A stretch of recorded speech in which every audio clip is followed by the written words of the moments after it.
I always think the intro is going to be longer than it is. Welcome to What the Puck. You missed it. Puck. Yeah, it is. That's okay. With me tonight is Shannon Q, noted YouTuber in Nova Scotian. Shannon, could you take a moment to introduce yourself? Hi, I'm Shannon Q.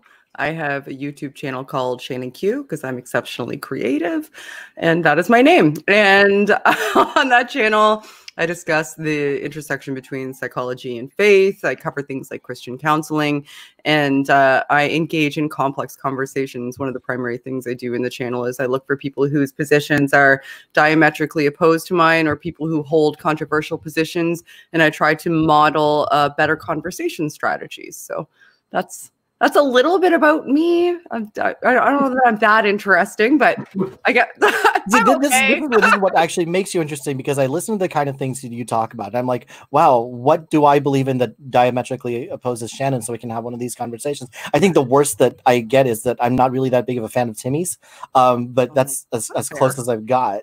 That's fair, though. Yeah. Like, that's fair. I mean, there's better coffee, but... yeah, I mean, I don't even think that we could fight about that. Really no, but we do like complex conversations here too, or at least we're trying to have them. This is a very new channel that we have. We've been out since March, maybe February. And when Ethan and I first started this channel, we just started brainstorming, who do we want on here? What do we want to talk about? He gave me a lot of room to bring on whatever guests that I wanted. And I brought on some atheists and I brought on some theists, and we wanted to have these really nice in-depth conversations about these complex topics. And it turns out that we are not immune to the challenges that other channels are starting to face. So the big question that I have tonight is, Shannon, what the puck is responsible platforming? That's a really complex question. Go, please. So I guess it would start, or I would say, by stating something that I've stated previously on numerous occasions, if anybody watches, you know what I do. And it's that your intentions and actions should align with your goals. So when it comes to platforming, it all depends on what your goal is and how well equipped you feel to accomplish that goal. So, for example, I would never have somebody who is a Nazi on my platform, who is a professed public Nazi. Not because I don't think it's worth having that conversation to reach their audience, but I don't know that I'm fully armed or equipped to adequately refute the talking points that they come up with. I wouldn't want to risk being caught off guard by somebody that's damaging. So I try to have people on who I've watched and seen and that have demonstrated that they can be honest interlocutors, or people who I know if they go off the rails in the topic that we're discussing, I'm competent enough to real-time refute what they're saying. So it all has to do with your goals and what you believe your competencies are, I think. So what challenges do you think that you guys are facing? Are we open to back and forth? We are. No. If I cross the line, just tell me to shut up. No. I could listen to you just like monologue, and so that's good. But like when I think of responsible platforming, I think of two things primarily, and that is number one, being responsible about who you invite onto your show, and number two, being responsible for the topics that you talk about. Sure. There's probably, of course, there's way more to it than that, but we've run into problems already. And I guess what I'm looking for is like, what have you taken, or what have you seen other people take? Let's start with guests, like the people themselves, right? Like, understandably, there's different qualities of people who are going to represent the position, right? Even a controversial one, or even a non-controversial one. There's some people who are going to represent good causes in really bad ways. Sure. Yeah. So like, just starting with like, how do you make the decisions? Like, okay, I'm gonna work with these people. I'm gonna have them on my channel for an hour, or I'm gonna go on their show for 2 hours. How do you make that decision? I've refined myself a little more as time goes on. There's never going to be where I gravitate towards discussing things that are complex and controversial, that just by nature, because I want to demonstrate that those topics can be better discussed. It's important to me that I kind of research the person's conversational style, to what type of interlocutor they are. Like, are they going to be a dishonest agent?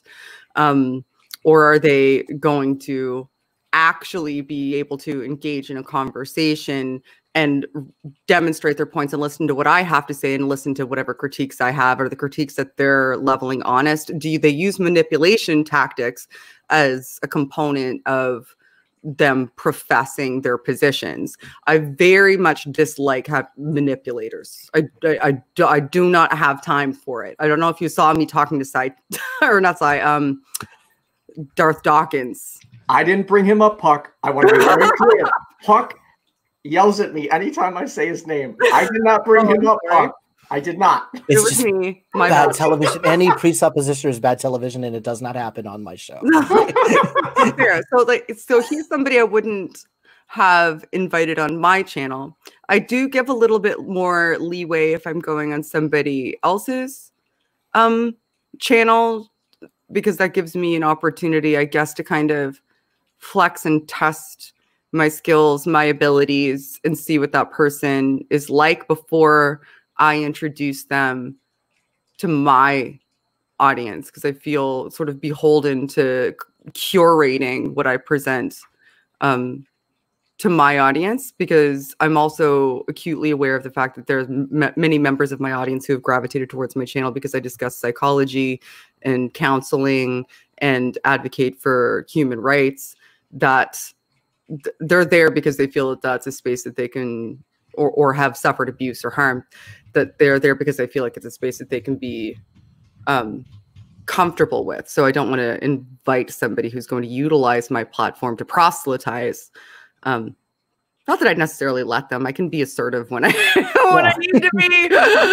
No, and that's like the having a good team of moderators to keep chat in line. Wonderful. Is such a huge thing too. Yeah. And you know, knowing who to trust with your wrenches, and like there are some people that they'll just give a wrench to anybody and give moderator to anybody, but they're like, I want to make sure that moderators will speak for, like, they would speak for me, right? They would make the same kind of decisions the same way that I would, but moderators are a completely different subject. Okay. So when we first started here, Shannon, we had like zero clout, right? Nobody knew who we were. We wouldn't be able to get a name on our show if we tried.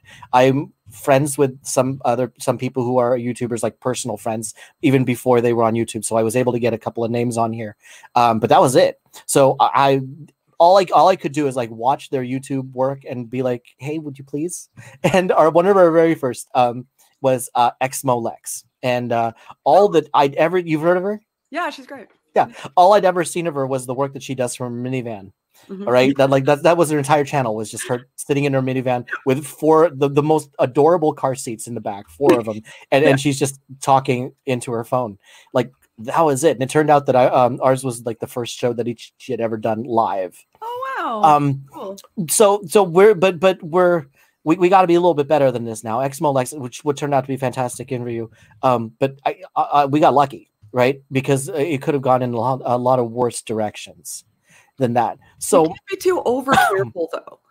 If you only want to have safe conversations, then sure, but you need to be able to take some risks and understand that there may be consequences from taking a lot of what I think being responsible isn't just not ever taking the risk to have a complex dialogue or to have somebody on who may be a problem.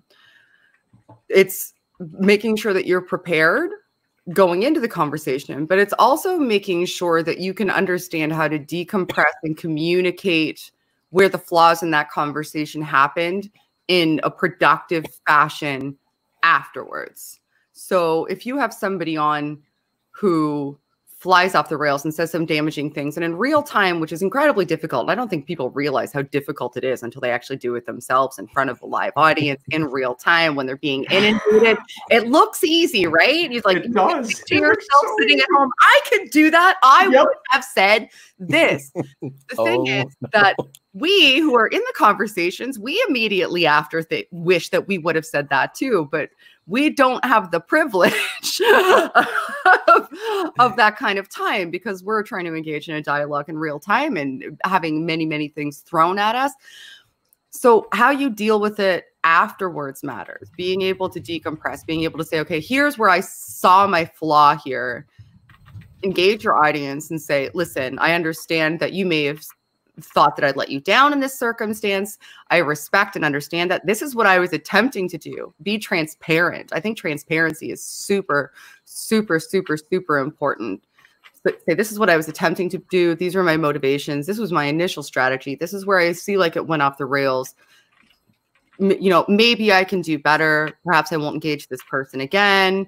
But, you know, this is what my honest intentions were. Most people can be forgiving if they understand your intentions and your intentions are good. It's difficult for me to provide better advice than that without, you know, do you have any sort of specific context? I don't want to push you into. Well, no, and like, you know, the people who watch our show, they typically come back and watch again. And I don't want to be talking about them in a way that they, you know, place that they can't talk back on. I do watch the shows that I'm in after the fact. I'll save it and listen to it on my commute the next day, because I do want to go back and say, oh, you know what, this would have been a better time. There's a better way that I could have said this. There's a better way that we could have handled the situation. I love doing that. It's like good exercise. It's a good way to learn that introspection. Yeah. There's only one show that I've ever done that I've never gone back to listen to, and that was a debate that I had on a channel called The Gospel Truth. Okay. But that was my very first ever debate, and I was like, nope, I don't need to listen to this. And there's no good tape that I can get from this other than don't ever do it again. But okay, so the selection of guests is one thing, but we're starting to run into the issue of like we're starting to get really popular people on the show now. Like at first we were picking our friends and you know, people that we knew we had some clout with. Now we're able to just go out there and say, okay, hey, who wants to be on a round table with us? We'll get some responses.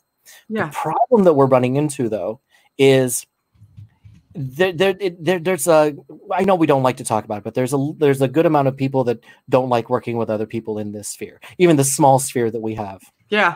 And to the point where if you've had someone on your show, then there are a number of people who don't want to be even on the same channel as they do. Now, cancel culture is its own subject, and I have somebody who's coming in to talk about that in a few weeks. But how do you work with that? Like, what's your take on people who, you know, of course, people can decide if they want to come on a show or not for whatever reason they want to. We can't really say anything, right? But like, do you tiptoe around that? Do you just like, nope, this is the content that I want, this person who's best able to deliver it, I'm going to trust that they are able to do it, and of course there's going to be consequences afterwards. Like, how do we fill that need of making sure that we're responsible to the guests who are giving us the good content, but also mindful of the people who might not want to be on with us afterwards because of it? Yeah, it's hard to traverse, eh? Yeah. No, I asked the tough question. I've already lost a couple friends as a result of this. Really? Yeah. Oh, goodness. Well, I'm sorry to hear that. So here's the thing when you operate in this sphere, and it's multiple spheres intersecting when it comes to the atheist community, because being an atheist informs you of one thing about a person, and that's how they answered an individual question. It informs you of nothing else about them, just how they answered the question, do you believe in God? You know their answer to that question and know utterly nothing else. Yet, because we're all sort of in this together when it comes to being free thinkers and making sure that people have a soft place to land when they have deconversion issues, and to a certain degree sort of like promoting community building and all of those sorts of things, it's very easy for us to recognize initially in each other that we have similar tendencies or goals and maybe work together towards a shared goal initially, only to realize that, oh, when it comes to other issues that are important to me, we deviate pretty drastically. Sometimes that's apparent up front. Sometimes that's not apparent until later. Sometimes it's not apparent to you, but it is apparent to other people, and they are not shy to tell you. This is where I think I'm going to go back to transparency again and goals. So if you feel as though, and this is something that I've tried not to do, and I think that it's been an important decision that I made.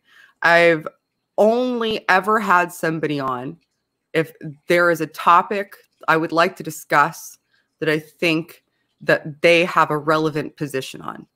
I've not ever sought out a guest simply because somebody might recognize their name and watch my show. And that has been a very, very, very, very important decision that I made for a number of reasons. One, my intentions are clear.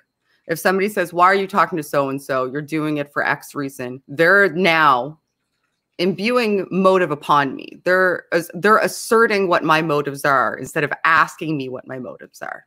When somebody does that to me, I find it very difficult to have a conversation with them. I used to try to engage and explain my motivations, and I learned very early on that they don't care about my motivations. They care about my affiliations. And I feel the need or even the requirement to kind of rile against that. I let my actions and my personality speak for who I am. And if you're going to judge me based on my affiliations instead of what I articulate, being transparent, and what I do being still just as transparent, then your intentions are exposed. And your intentions are to attempt to control me, not to engage with me. You are trying to get me to talk to the people that you think I should talk to and avoid the people that you think that you don't want to be seen, regardless of whether I disagree with them or not. So if, let's say, take for example, I won't say anybody's specific name, but I'm having a conversation with someone who holds a position that I've publicly disagreed with. I've publicly disagreed with this person, and this has happened to me before. Me engaging with that person does not, especially if you're a skeptical person, mean that I endorse any of their positions.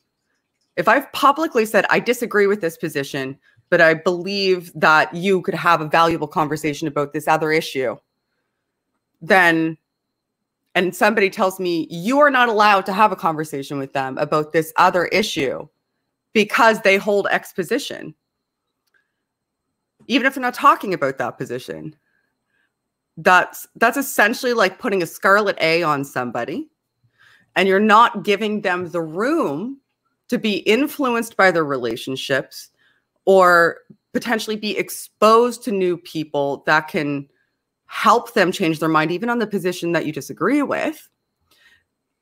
And you're shutting off dialogue. And I'm never for shutting off dialogue. Now, I don't want to give people, like I said, a platform or a soapbox to proselytize from, to share their damaging positions with the world without refutation. But if I intend to refute a position that you hold that I disagree with, I don't see the issue with having you on the show. I just went on for a very, very long time, and I think I went off the rails. There's probably a lot to go into this. Okay, so like Ethan and I, we're like taking very good notes here, okay? Because it turns out that I know what I want What the Puck to be. I've talked to Ethan about it. We talk every day about what we want the show to be. I don't think we've ever come out to our audience about it. And I think it would be a very...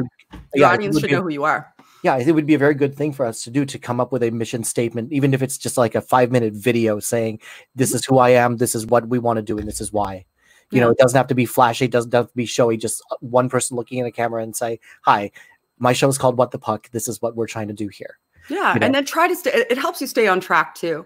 So I'm so sorry. I feel like I'm monopolizing the conversation. You know what? That is entirely the point. Shannon, you are the guest. In a weird way, this is what the puck is for, okay? Because I it's want for me to just come run roughshod over people. Oh, good. I like not just you, but so many other people and many more people yet to come. But you know, I guess this is this thing. Nobody really knows what the puck is because I've never actually come out and said it, and we need to take the time to formulate that statement of this is why I have this. I only have one guest at a time talking about one specific topic because I want to learn as much about that topic, whether it's a topic that I need to know more about, like very insular religions. And I had a very easy deconversion because I was not in a very religious community. I had a lot of very diverse friends. So when I stopped being Catholic, when I stopped being Mormon, nobody really cared. There were some people who always thought I was atheist. It was no big deal. There are some people who were in much deeper communities where everybody around them, their boss, their teachers are of that religion, and coming out could be detrimental in so many different ways. I didn't realize that. So I had a guest who came on that talked about that. But you know, you talk about not being manipulated, not being proselytized to, and it makes me think about two specific conversations you had. One of them, the one that you brought up, the one who must not be named on this channel. Yeah, but, I'm sorry, I didn't know the no, rule. no, it's okay. It's okay. I know now. But you did have a conversation with another very famous presuppositionalist. Now it'd be Saiten Bruggencate. That was And one you, of the first conversations I ever yeah, had and you with were my very happy about that. And you know, you had a really great conversation. He gave you the old, you know, how do you know? But it was structured in such a different way than most conversations with a presuppositionalist. Like I take that as like a template for how to have conversations with people who present the presuppositional argument. So now here we have two people who believe in the same thing but are presenting it in different ways. And in one case, I guess we should say that in one of them, the one with Hugh must not be named, was not on your was not on your channel. That was funny story about that. I found out about that about 3 hours before it was happening because the person who was supposed to talk to him dropped out. I'd only ever seen him speak to Alex Malpass because I'm a massive Alex Malpass fan and I just watch everything he puts out. And he called in to Talk Heathen once, and my friend Eric hosts Talk Heathen, so I saw him, and that was it. that was the extent of my exposure to this gentleman that I guess shall not be named here. And I was just like, you know what? Sure, this like I've heard lots about him. This might be funny. Let's see what happens. And he wanted a structure, and I said, yeah, there's not a chance. I don't do structured debates. If you would like somebody to debate him, it's not going to be me because I don't debate. You know, I think there's power in dialogue. And that's my mission, essentially. And it gets back to the mission statement. Like I thought very long and hard about what my mission statement was going to be for the channel. And I came down to three things. And it was advocate for your own understanding, because I want people to look into the things even I say, and especially what I say, because I would rather find out if I was wrong. Elevate the discourse, because there's a lot of arguments and much less dialogue, and be better, not the same, because I find a lot of people are looking for retaliation and refutation and not taking the high road. And this will go back to you, and then I'll get back to the precept thing. But the fact that I laid those things out very, very early on, both for myself and my audience, helped to keep me honest and on track too. It was a constant reminder to me that this is why I'm doing this. So like these are the types of things that I want to be able to advocate for and demonstrate.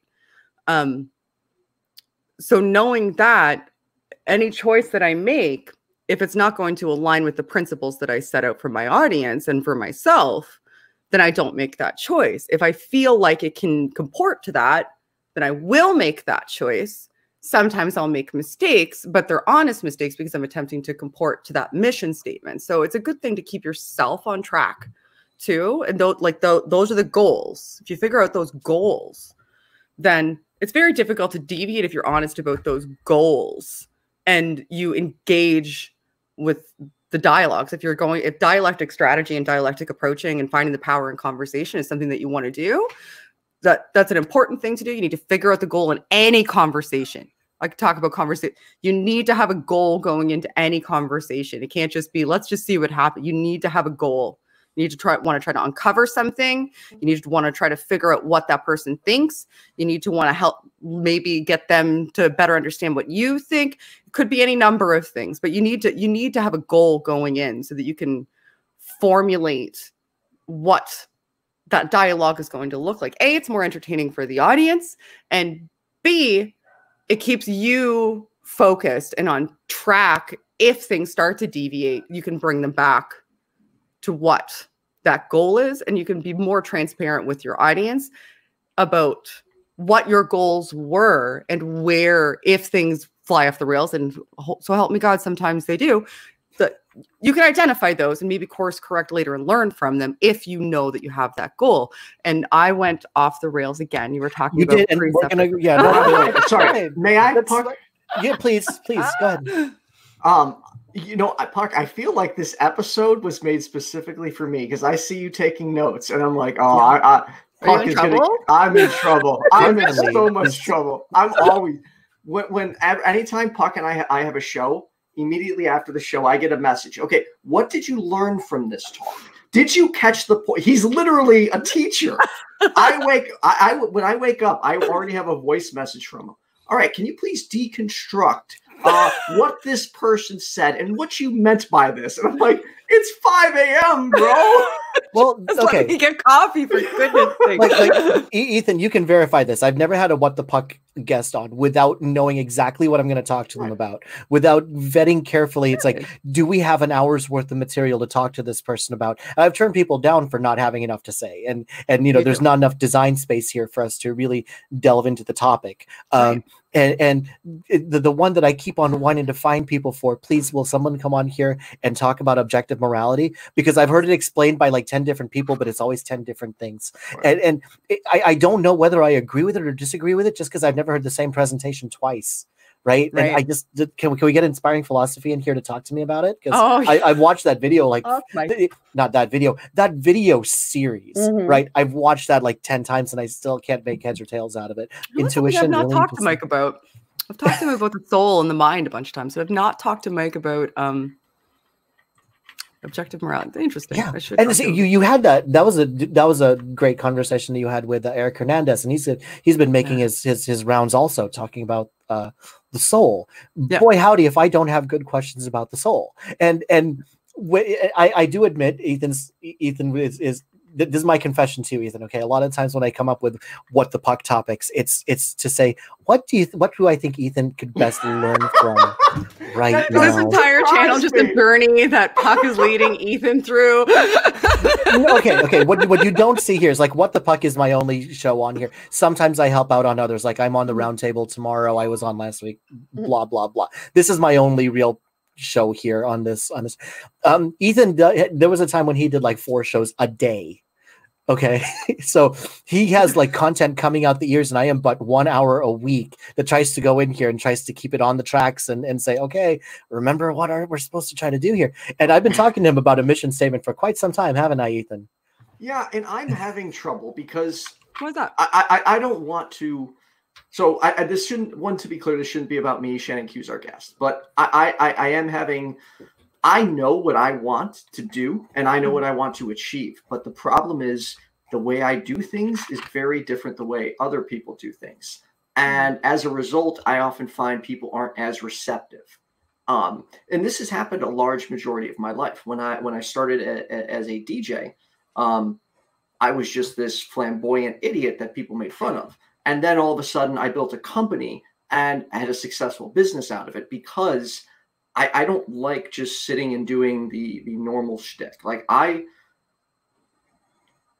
Okay, Puck doesn't like that I constantly say I want to make people laugh and smile. But to me, that is sometimes some of the best way to get somebody to genuinely open up and listen to you, is because when you get someone to drop their guard and view you as a human being, that's when changes are actually done. So while I may be this like off the wall flamboyant goofball, yes, it is me naturally, but the goal is because I know that's how I can get through to people. Sorry, again. No. That's good. Like this is the thing of our show. Ethan is like Saturday morning cartoons, right? And I'm that one like public service announcement teaching moment that's thrown in there. It's like, okay, we got everybody to laugh and have a good time, but you know what? Here's a lesson that we can take into our daily lives. And you can tell that by the way we talk, and you can tell that by just the way we present ourselves. I mean, Ethan has never worn a shirt with less than 9 colors on it. fair enough. Yeah. And then here I am, and I admit that part of this is to put you at ease, where I am wearing just a dark colored shirt, which definitely shows off my musculature a little bit. This is, you know, I just try to be as nondescript as possible. I am the learning of this show. Ethan is the cartoons, and I'm the PSA. Okay, you remember those 90s? You remember those 90s sitcoms? You go for like That's 25. the language I understand. Forgot your It's true. It's true. Like, you remember those 90s sitcoms where it's like 20 minutes worth of, is that the Enterprise? Yeah. Definitely is. That's awesome. Okay. The other day, Go ahead. Puck on his channel spent like 10 minutes breaking down a sneeze. Who spends 10 minutes breaking down a sneeze? He's like, well, actually, I think, one sneeze is sufficient. When you're doing 2 sneezes, you're overdoing it. The person should be able to get it all out with 1 sneeze. You should. It's like those people who do machine gun sneezes, like 9 or 10 sneezes. Get your act together. Learn how to sneeze properly. Oh my goodness. He organizes his sneezes. Do it once and you're done. You may be a bit too meticulous and analytical. I'm a 1 sneezer, sometimes 2. I don't believe I've ever had a hat trick. I draw the line there. Get it together. No, I gotta say, when it comes to Star Trek, I missed the original series. I caught on with Next Generation, and then after that, I went back to watch the original series. But I love, you talk about an interesting platform to talk about controversies. That's basically what Star Trek is all about, right? Because it talks about current issues in the weirdest ways. And if you don't think so, look back at the Deep Space Nine, where they had those slugs that live inside the person, that transfers from person to person, right? And like the way that's that Dax, that's right. And like they're trying to tell you something about identity here, guys. You might want to listen. And there's so many lessons that it's like you bring it from here and bring it onto there. And boy, howdy, if I couldn't do that a little bit on this channel where Ethan entertains them, and I'm like, wait a second, what did we learn from this, boys and girls? What are we taking out of this? Okay, so one last point I want to make, and then I'm going to let you get back to your questions. Mm-hmm. Think about it like this. Sometimes teachers are boring, and sometimes you have to like wave a glow stick in front of people's face to just amaze them for a couple minutes to get them to listen to what you're saying. So I will be that obnoxious idiot to lure people in to get them to listen to you, Puck. Thanks. I appreciate you taking one for the team there. And I will keep reaching out to people who I believe will give valuable insight into issues that we are specifically having and questions that we have, and continue to bring them on the show. Because I'm guessing out there somewhere are people who are on the fence about starting a YouTube channel, right? And boy, the perfect time to do this is during quarantine, right? How many new quarantine channels have there been? That's great. And I'm willing to bet that some of them are having the same problems that we are. And if they're not now, they're going to. And if they have something like this where they can look at and say, here's someone who's actually specifically talking about who do we bring on? How do I make sure that I'm talking in a positive direction? How do I make sure that I'm, it's like I have a direction. I know what I'm doing with the show. How do I know what to talk about and what not to talk about? Someone's going to have those problems, and maybe they're going to get something out of the show. And when it comes to stuff like that, I could not think of anybody better to have this conversation with than you, which is why you're here with us. Thank you so much again for agreeing to do this. But we talked about the people. Right now, let's see if we can talk about the subject material. Sure. 'Cause you're not shy at all about bringing people on who disagree with you, right? Goodness, no. That's my preference, actually. I wish more people that disagreed with me would come talk to me. It seems like a lot of them don't want to. And like you're so you bring people on who might be more insightful into a certain category, like Katie Montgomery would have some. She's wonderful, and she could be able to speak to things that you might not be able to. It's a great guest to have on, but you're also going to have on the side, and you're going to have Eric Hernandez, and the people who they're representing something other than what you believe in. So you were able to, however, maintain that firm stance of this is what I believe. Let me understand where you believe, and we'll see what we can talk about. Right? Yeah. You do it in a much more refined way than I've ever heard anybody do it. Oh, that's very sweet. Thank you. Yeah, it's you the questions you ask are like you want to get that topic out as much as possible. So like for the first like half of it, you're basically just asking clarifying questions and saying, okay, let me understand this. Let me figure this out.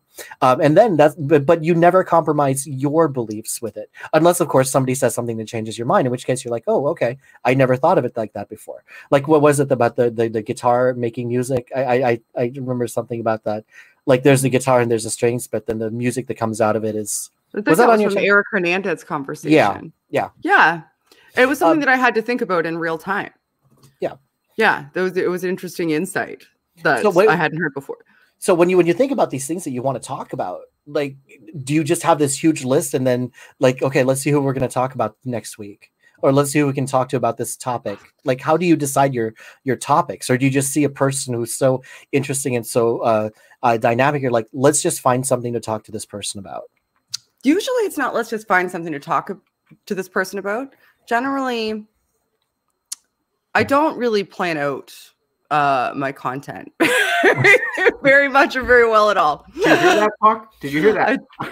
I mean, she'll also say she's in the vast minority. Once I decide I'm going to have a conversation, but I have a strategy. Like, I'll go and listen to the person. I'll make sure that I understand the subject matter, or it's something that I'm already interested in. I don't want to. One thing you would never want to do as a host, ever, and this might be the best advice you ever hear as a host, I think, and it's advice that was given to me, is you do not ever want to make your guest feel as though they have to carry the conversation. Right. Ever. Right. If you have a guest on, you need to have something you want to talk to them about. You do not want to make them feel as though they have to fill the air with noises for an hour. So you need to have a strategy, or you're going to make, your guests might be uncomfortable. It's not going to be a good experience for them. No one's really going to get anything out of it, generally speaking. So you need to kind of have a plan of attack that way. But getting back to what my strategy is, I guess, for guest selection, I find things that are interesting to me, things that I find are pertinent or important or annoy me, or I don't quite understand, or I want to understand better, or I feel like maybe I understand better than somebody else and they're saying something that frustrates me. But I'll go and find, like, I'll see these conversations happening because I consume a lot of YouTube. I don't watch television. I don't watch a lot of media. I don't watch Netflix. I watch a lot of YouTube. I watch debates. I watch religious content. I watch social justice content. I watch anti-SJW content. I watch all of that stuff so that I can kind of assimilate and accumulate a knowledge base regarding how best to exist within the culture and how best to either inform or influence the culture. And I reach out to people who I see that are having these conversations that fit any of those criteria. And I specifically engage them about the thing that they talk about or address that I'm interested in, and ask them to come and talk to me about it. And that's literally as much thought as I put into it. That's it. That's all of it, Puck. Well, I've had a lot of time. I'm interested in this. You're talking about it. I find what you're saying interesting. Come talk to me about it. Other people might find our dialogue interesting. That's the entire process. Okay, you have to remember that before I hopped in here, courtesy Ethan, the job that I had prior to the one now, I was working mostly solo, and I had my cell phone. I could listen to whatever YouTube stuff I wanted to, right? So I spent a long time just listening to both sides of the argument. You've heard me dropping some names here, right? Yeah. You know who I'm talking about, inspiring philosophy, and my hair looks like this because of capturing Christianity. It's an homage to Cam, isn't it? It is an homage to Cameron. It is. So you see, you've heard me dropping the names. So that's because I've been listening to this stuff for a long time, and there's so many things. It's like, wow, I wish I could talk to this person about this one specific thing. Now I have the opportunity to do that, right? And like I have so many things that I want to talk to specific people about, not just let's riff on a topic, but no, you're the person who I want to talk to because you've represented this. Yes. Right. I want to talk to Inspiring Philosophy about objective morality because of that 10-part video series that he has on his channel. If anybody's going to teach me what it is, it's him. Right. Sorry, what were you saying? Crazy is most people that exist in this sphere. And this is something that I discovered early on, and it was just crazy to me. And now it seems common sense to me. is most of these people, they enjoy the subject matter they're talking about, and that's why they talk about it. So if you reach out to them and you're honest and you do so, and your approach to reaching out with them isn't, debate me, bro, and you're not calling them out in public going, you'll never come on my channel because I got the best arguments. Like if you actually send them a DM and say, okay, I find this interesting. These are some positions that I hold that maybe deviate from it. I'm curious how these things interplay. This is what I'd like to talk about. Are you interested in coming on? A lot of them just will if they have the time because they like the subject matter and they want to talk about it. That's how I got a ton of guests early on. I reached out to Seth Andrews and I was like, you're talking about this stuff. And it was right after the missionary had got killed going on that island. I can't remember the name of the island. This was a couple years ago, early on before I had a channel. And he was talking about it, and I just reached out to him. And I was like, we're having a podcast. I was co-hosting a podcast called The Heathen Hour on Godless Cranium's channel. And I just messaged him, and he was like, yeah, I'd love to come on. And now we're like friends. Because you could just message these people. Just send them emails. Just send them DMs. That's what I'm finding is that you guys are so much more approachable. Most of them will come. You have to remember what this looks like from my end. Okay, YouTube might as well be like network television. So, I see you guys, you big stars out there, 55,000 subscribers before you even put up your first video. And we're sitting here.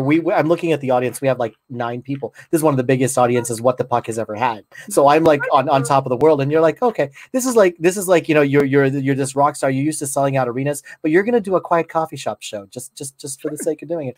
And so you guys are much more approachable than I would have ever thought, right? To the point where I feel like I can't, like the one, let's just be public right now, Jonathan Sheffield, I know I owe you a debate review. I told you that I would go through your debate with Matt Dillahunty. I would so love to have you on here to talk about resurrection apologetics. Jonathan's a sweet guy. He is, and like I came in contact with him because I accidentally retweeted his tweet. I thought I was retweeting modern day debates. And instead I retweeted Jonathan. Yep. It's like, oops, I kind of mouthed off to the wrong person. I would love to talk to him. And I think that a lot of people would be just that approachable. It's like, this is your subject of preference. Like I am familiar with your body of work. Come on here and talk to us about it. I'm finding that a lot of people are really very happy to do so. Yeah. So maybe I should not be so nervous about reaching out to people. No, if you want to have a conversation and you want to have it with a specific person for a specific reason, tell them. The worst thing that's going to happen is they'll say, no, I'm not available, but thank you. Yeah. Or they'll be a dick and you'll learn that they're an asshole. And then you don't have to worry about them anymore. You'll find somebody else who's talking about it who's not a dick. Right. And, of course, nobody owes anybody a conversation. So, I never take no or even no response. I don't take that personally. It's because it can get overwhelming sometimes. So I will tell you something, like having a subject when you reach out to somebody. I have between 30 and 40 messages in my inbox right now, and every single one of them is exceptionally flattering, and I want to say yes to all of them, but they all say something like this: will you come on my channel? And I say, what would you like to talk about? And they say, whatever you want. When is your show? Whenever you're free. And at that point in time, when you have 30 or 40 of those, you're essentially in a position where you're coordinating other people's live streams based on your schedule to talk about something. You don't even know what you're maybe. So like, if you're going to approach somebody, I've talked to SJ on numerous occasions. Yes. So yeah, if you're, by the way, Puck, are you scratching or something? Or sorry. Yeah, I like move my fingers around when I'm nervous. So I'm like clicking on pens. I'm twiddling pads of paper. Sorry, I didn't. Well, the audience can hear it, Puck. I am so sorry. What the Puck? Okay. You know what? This is a good time though. Thank you for stopping. If anybody in the audience has any questions for us or Shannon, please let them know. We are not cool enough to have super chats yet. I'm a Twitch affiliate, so you could do do call outs on there, but we're still new to YouTube. So please put any questions on there that you have about responsible platforming and responsible subject material. And I guess we do still have a few minutes to talk about subject material. Yeah. And like, there are some things that I want to learn more about. I just don't know how to go about like asking. Like, here's a fun question. I think this is a legitimate question. but I don't know how to approach it. In light of recent events, I would actually like to know what the current training is for police officers in police academy and in their first couple of years of being in the service. We talk a lot about, what we'd want it to be. I don't know anything about what it actually is now. And I would so love to learn about that and learn about, from someone who's recently gone through or is responsible for the curriculum of police academies to try to learn how police officers are being trained right now. I don't know necessarily that this is the best time to be talking about that. And I don't know how, I'm pretty sure that anybody who's actually in a police force might have some restrictions on who they're allowed to talk to, like press or whatever. There's probably only specific statements that any individual person is allowed to make. But when it comes to the more controversial things, like how close can we toe the line before we're just seen as being shock jocks? It all depends on how you approach it, I think. Okay, because half of Ethan's channel, this is only like one of like 6 channels he has. The other one is YFNA News. Three channels. Okay, but we're not cross promoting my other channels. Then why is YFNA in the title? Okay, you are cross promoting. You're a friendly neighborhood atheist. Yes, you are cross promoting. Okay, anyway, that channel is mostly about current events, more specifically about racism issues, right? Mm-hmm. So they talk a lot about stuff there that I could probably never bring into here because this is mostly about atheism awareness and activism. Mm-hmm. But to have those more different, like the big one right now is Islamophobia, right? And I would love to learn more about that. It's like where the lines are and why some people think that it's okay to criticize Islam, but there's a line where it crosses to you're not criticizing Muslims. I'd love to know more about where that is because I've never really put any thought to it, right? But if it's such a hot button issue, is this even the right time to be coming up with this? Or do I need to just be quiet and do the research on my own and wait until it's a little bit more palatable to be talking? Who would you rather grab the reins of public information? Somebody who's honestly engaging in inquisition regarding what the circumstances actually are by directly speaking to relevant people, or talking heads who are going to say whatever their initial position supports out of whatever side of their mouth suits them. Because I can promise you that they don't have that hesitation. There's a difficulty with being an honest person who's empathetic in these types of spheres, is that you really don't want to harm anybody with your conversations. And you also want to make sure that when something is at the forefront that's sensitive, that it's dealt with sensitively. Now, if everybody who had that kind of empathy and concern for the way that these dialogues should go just quietly sat back when these things were at the forefront, the reins of the public perception would be controlled by people with dishonest intentions instead of by people with honest ones. You need to reconcile yourself to the fact that you are not going to please everyone. There's not a snowball's chance in hell that everybody's going to watch what you do and say, thanks, that was great. I really learned a lot. Somebody will find fault in it. That is a fact. And if it's something you legitimately want to do and you find value in it and you want other people to find value in it too, the most important thing you can do is be transparent, engage honestly, make sure that you're disseminating accurate information, speak to experts, and attempt to understand perspectives while not deviating from your own, and be able to articulate why. If you can do those things, there should not be very many things that you can't talk about. It's not about the subject, it's about the approach. People shouldn't just sit back quietly going, this might be too controversial. I don't want to risk upsetting somebody if I make a mistake, because there's people who don't give a shit if they make a mistake and are making mistakes on purpose because they're more interested in getting clicks by being salacious or aggregating a group of people who are not who have nefarious intent instead of honest intent, that want to control the public perception instead of putting information into the public perception. If that's what your goal is, then just figure out your goals, engage in it honestly. Don't sit back. Don't sit back. Do not hand the reins of controversial topics over to assholes. I would rather they belong in the hands of people with better intentions. This wow. You know what? I've never been this blown away by a guest before. The whole point about what the puck is, you know, I come in here with a question or something that I think I have an understanding on or I want to know more about, and through the conversation with the guest, I always come out of it with, you know, this is what I learned, and what I've learned from you is, boy, we have a lot of work to do as far as structuring the channel. The honeymoon is over. All right, Ethan. Oh, sorry, Ethan. We had a lot of fun. You know, like the roundtables are a blast. We got another one tomorrow.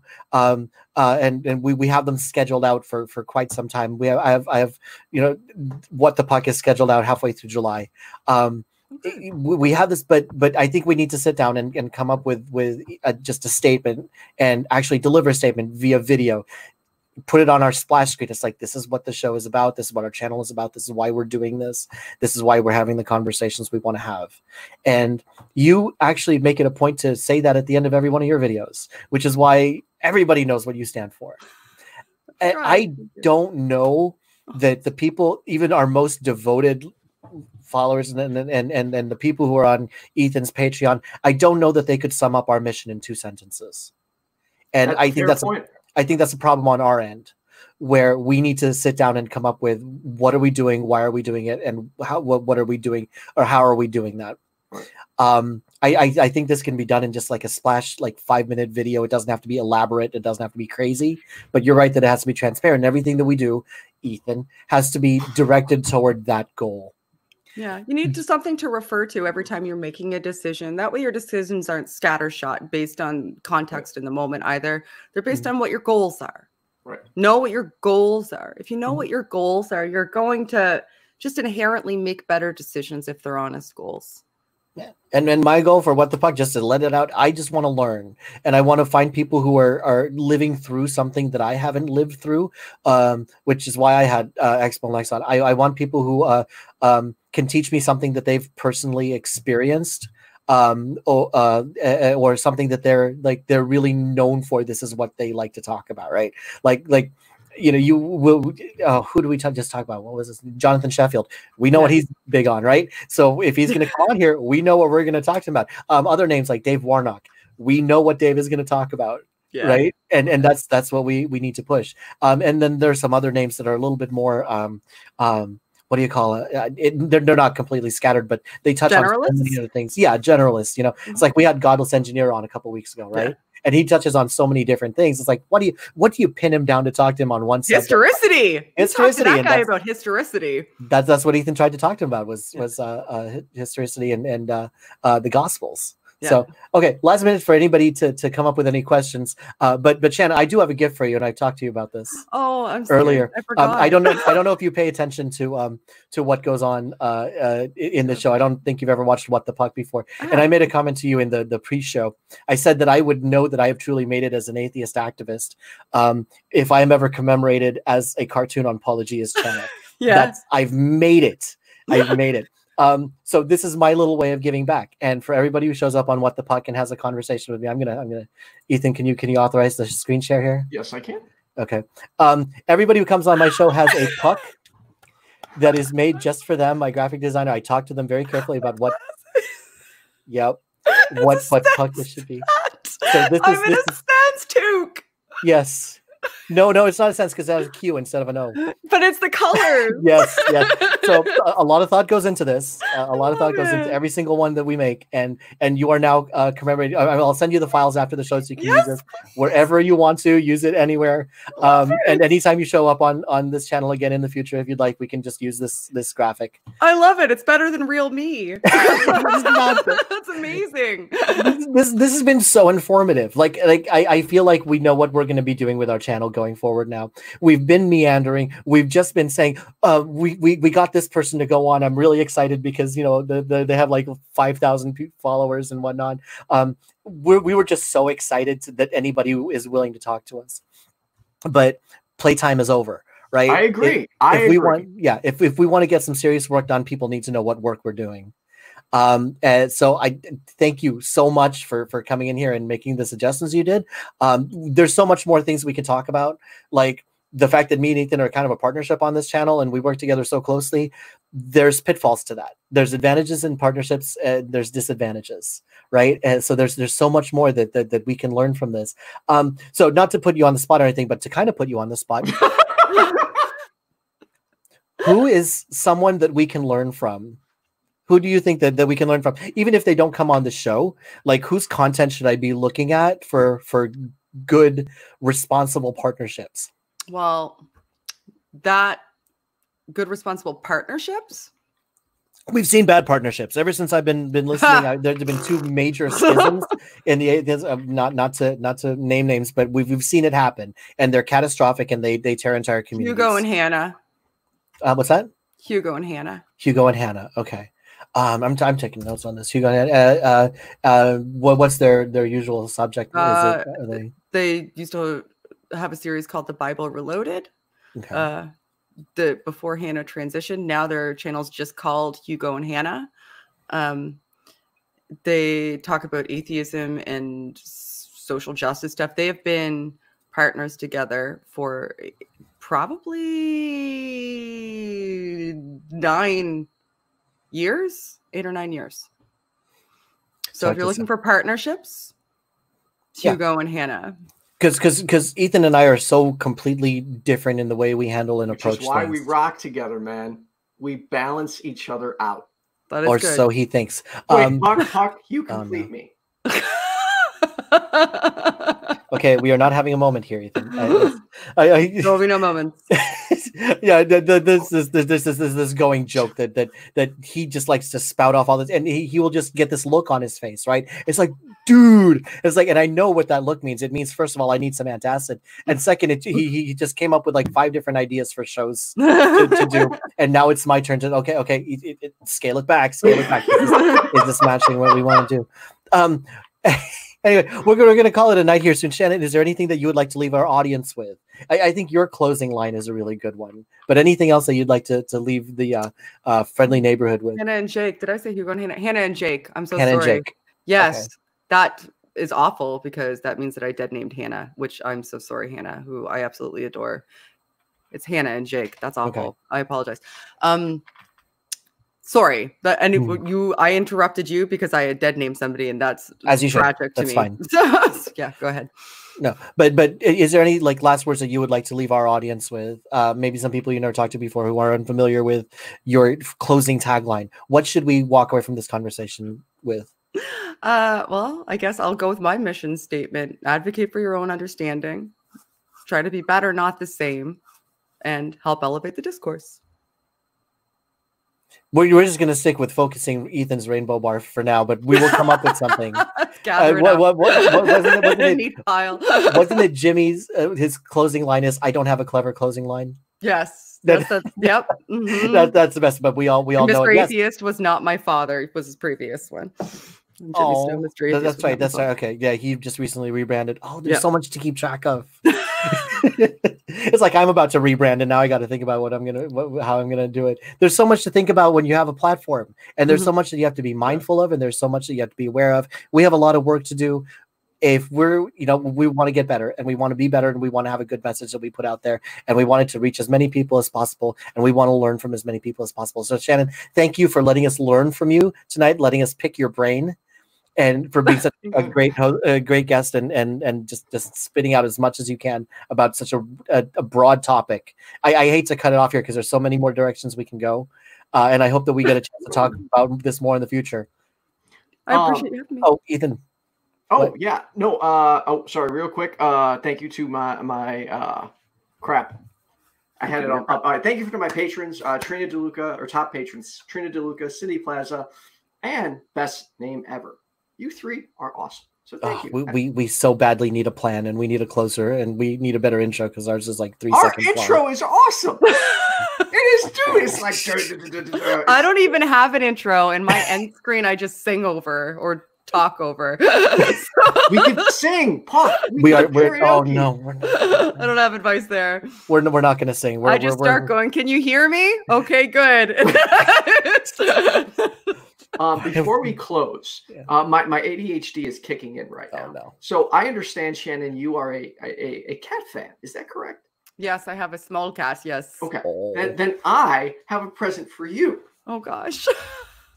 Oh no. Is it a small cat? It is the cutest cat on the planet. Do we need to have a cat off? Because I will go get a cat. Look at this guy. He's so cute. He's my baby. It is a gargoyle. Have you seen what he did to your arms? Yeah, mine looks similar. Yeah. You see the scratches? I actually have 2 cats also, but they can be not on camera. Max and 99. I'll send you a picture on Twitter. Small cat's right here. Hi, small cat. Oh. You're sleeping next to me. This is Oh. Small cat was sleeping. Small cat has no tail. No tail. Wait, was is a hairless breed or was there? No, there was an accident. Nobody wanted small cat because she had no tail, and I said, "She's mine. I'll take her." She likes to be held like adorable. The first cat I ever got was a rescue. It was the runt of the litter and was not expected to live very long. Was blind for much longer after birth than most other cats are. But I took him in like from when he was being bottle fed, and he turned into like this 18-pound Persian mix. So runt no longer. But Ethan, because I'm listening to you, I would like to end with a joke. Okay. Just to show you that I am capable of having fun. Spock knows jokes. I do know a joke. I do know a joke, and it's relevant to Shannon also because it has to do with Canada. How in depth was this joke analyzed prior to delivering it? There was a lot of practice behind the scenes. I've been thinking about this joke for the past week, so there's yes, a lot of deliberation. Because you know it's like, and it all goes back to Tim Hortons, and if you go to in most Tim Hortons in Canada, you can go to and get a breakfast sandwich, and they have 2 eggs in there. However, if you ever go into Montreal and order an egg sandwich from there, they only have 1 egg. Do you know why they only use 1 egg in their sandwiches in Montreal? Oh gosh, I don't know. Because in Quebec, 1 egg is enough.